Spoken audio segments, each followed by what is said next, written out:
apa kabar? Saatnya Anda menyimak berita Makassar bersama saya Glenn Joshua. Sejumlah berita menarik akan kami sajikan untuk Anda. Berikut 3 berita utama hari ini. Kobaran api hanguskan 30 hektar hutan bambu di perbatasan Desa Ujung Labuang dan Desa Wiring Tasi, Kecamatan Supa, Kabupaten Pinrang. Berusaha kabur, aksi kejar-kejaran mewarnai penangkapan komplotan spesialis pembobol kos mahasiswa di Kota Makassar. 3.200 hektar sawah di Kabupaten Pinrang mengalami kekeringan sebagai dampak musim kemarau yang berkepanjangan.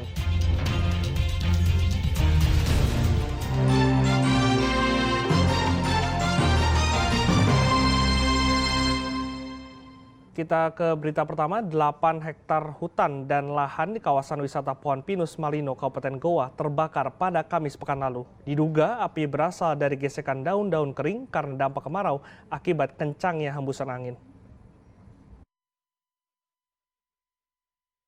Kebakaran hutan dan lahan terjadi di kawasan wisata Pohon Pinus Malino di sepanjang Jalan Pendidikan, Kecamatan Tinggi Moncong, Kabupaten Goa. Luasnya lahan kering serta hembusan angin yang kencang membuat kebakaran terus meluas. Warga setempat panik karena kebakaran sudah mendekati permukiman warga. Tak hanya itu, dampak kebakaran juga membuat sejumlah titik di kawasan wisata Malino ini dikepung asap tebal yang menutupi jalan sehingga membuat jarak pandang berkurang. Menurut petugas damkar, pihaknya menerima laporan luas lahan yang terbakar mencapai 8 hektar, termasuk kawasan hutan pinus. Damkar setempat telah mengerahkan 1 mobil armada ke lokasi untuk mengatasi kebakaran itu. Setelah kita terima laporan, karena kemarin juga terjadi di Malino memang, selatan ini. Dan hari ini baru lanjut lagi, di tempat lain yang terbakar. Kita sudah secara bersama-sama dengan beberapa aparat lainnya untuk melakukan tindakan pemadaman. Jadi memang di Malino itu ada 1 armada yang kita standby-kan di Malino, posko kita di Malino. Kemudian karena kita khawatirkan meluas, apalagi masuk dalam kawasan hutan pinus dan juga terbanyak banyak dalam perumahan. Nah, untuk mengantisipasi itu kami tetap kembali dengan mengirim lagi 1 unit ke Malino. Tim Manggar Agni dari Kementerian Lingkungan Hidup dan Kehutanan juga telah dikerahkan untuk membantu pemadaman api agar tidak meluas dan masuk ke area permukiman warga. Andi Muhammad Sardi melaporkan dari Kabupaten Goa. Sementara itu, kobaran api menghanguskan 30 hektar di hutan bambu di perbatasan Desa Ujung Labuang dan Desa Wiring Tasi, Kecamatan Supa, Kabupaten Pinrang. Titik api berhasil dipadamkan setelah personil TNI Polri, pemadam kebakaran dan masyarakat berjibaku memadamkan api sehingga tidak merambat ke permukiman warga.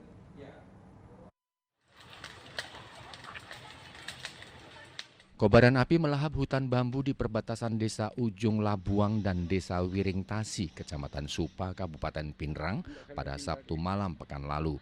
Hutan bambu yang dalam kondisi kering karena musim kemarau panjang ini membuat api cepat menyebar dan melahap hingga 30 hektar hutan bambu yang ada di perbatasan desa tersebut.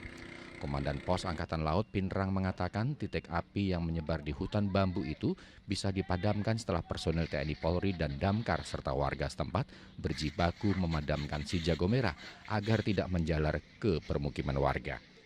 Api sudah mengecil, titik api mengecil bisa kami atasi, tetapi kami tetap waspada munculnya titik api selanjutnya, Pak. Titik api awalnya dari jam berapa, Pak? Titik api itu diketahui sekitar jam 09.30. 0.30 ya. Ini memang rawan kebakaran di desa ini, Pak ya? Sebenarnya ini rawan kebakaran juga tidak. Mungkin ini karena kemarin-kemarin itu juga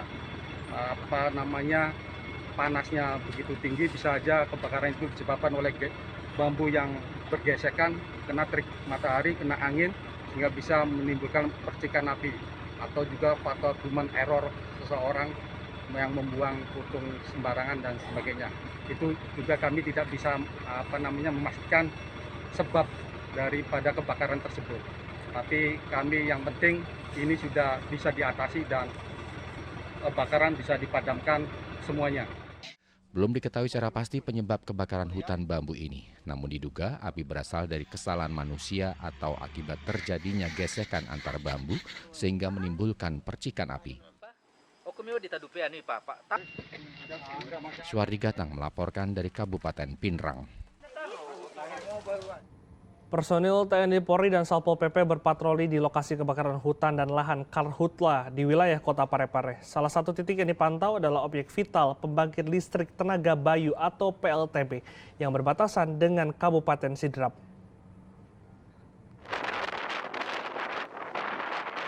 Personel TNI Polri dan Satpol PP menemukan sejumlah titik api saat berpatroli di wilayah Kota Parepare pada Kamis pekan lalu. Titik-titik api yang baru tersebut diduga sengaja dibakar oleh orang tidak bertanggung jawab.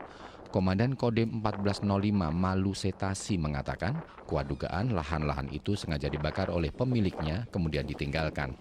Petugas langsung memadamkan titik api yang ditemui agar tidak menjalar ke lahan yang ada di sekitarnya. Lahan-lahan yang sering terjadi kebakaran, yang dimana kita lihat bersama ini memang banyaknya yang lahan yang disengaja dibakar oleh masyarakat, habis itu ditinggal, sehingga membahayakan tanaman-tanaman lain yang ada di sekitarnya. Karena kita lihat sendiri yang ada di sekitar kita ini udah banyak yang kering, sehingga mudah sekali terbakar. Sehingga kami bersama Kapolres, Dandim, Pol PP bersama-sama kita sambil patroli mengecek lahan, melihat jangan sampai ada masyarakat yang membakar. Sambil kita memadamkan api jika kita lewat dan melihat. Memang ini orangnya tidak ada, ya ditinggal langsung, habis dibakar langsung ditinggal. Sehingga itu sangat-sangat membahayakan, apalagi sekarang kan angin kencang, bisa pindah kemana-mana lompat apinya. Salah satu titik api perbatasan dengan lokasi pembangkit listrik tenaga Bayu atau PLTB yang berada di perbatasan Kota Parepare dengan Kabupaten Sidrap. PLTB ini merupakan objek vital yang menyuplai kebutuhan energi listrik ke seluruh Sulawesi Selatan dan Sulawesi Tenggara. Polisi tengah melakukan penyelidikan terkait adanya oknum yang diduga sengaja membakar lahan. Beberapa saksi sudah dimintai keterangan untuk penyelidikan tersebut. Dari pantauan itu ada beberapa kebun yang terbakar memang sengaja dibakar oleh pemilik kemudian ditinggal, ya, sehingga kasihan juga yang punya kebun di sekitarnya yang pastinya khawatir. Yang lebih khawatir lagi adalah penduduk yang berada di sekitar titik-titik api yang kami monitor tadi. Oke. Pak, kemudian sejauh ini Pak sudah ada kasus pelanggaran kesengajaan. Ya, jadi ada beberapa kasus sedang kami lidik, yang pastinya untuk proses penyidikan, tahap pemeriksaan saksi-saksi memang ada satu terbukti dan yang lainnya masih sementara kita dalami. Sejak musim kemarau, kebakaran lahan hampir melanda semua kecamatan di Kota Parepare. Kebakaran lahan itu diduga dilakukan oleh oknum-oknum yang tidak bertanggung jawab untuk membuka lahan. Suwardi Gatang melaporkan dari Parepare. Masih tentang kebakaran hutan, puluhan hektar hutan dan lahan di 2 kecamatan di Kabupaten Bantaeng Kamis malam pekan lalu terbakar. Sejumlah relawan bersama warga berupaya memadamkan api. Puluhan hektar hutan dan lahan di 2 kecamatan yaitu Kecamatan Ulu Ere dan Kecamatan Sinoa, Kabupaten Bantaeng hingga Kamis pekan lalu masih terbakar. Hutan pinus rombeng yang merupakan kawasan wisata di Kecamatan Ulu Ere juga mulai terbakar. Kebakaran di lokasi ini sudah terjadi sejak Rabu 26 September karena sulitnya akses untuk menjangkau titik api. Kebakaran semakin meluas dan mendekati permukiman warga. Sejumlah relawan bersama warga berupaya untuk melakukan pemadaman dengan alat seadanya. Kencangnya tiupan angin membuat api cepat menyebar. Penyebab kebakaran diduga akibat kemarau sehingga menyebabkan daun dan ranting pohon kering. Tiupan angin yang kencang menimbulkan gesekan dan percikan api. Andi Muhammad Sardi melaporkan dari Kabupaten Bantaeng.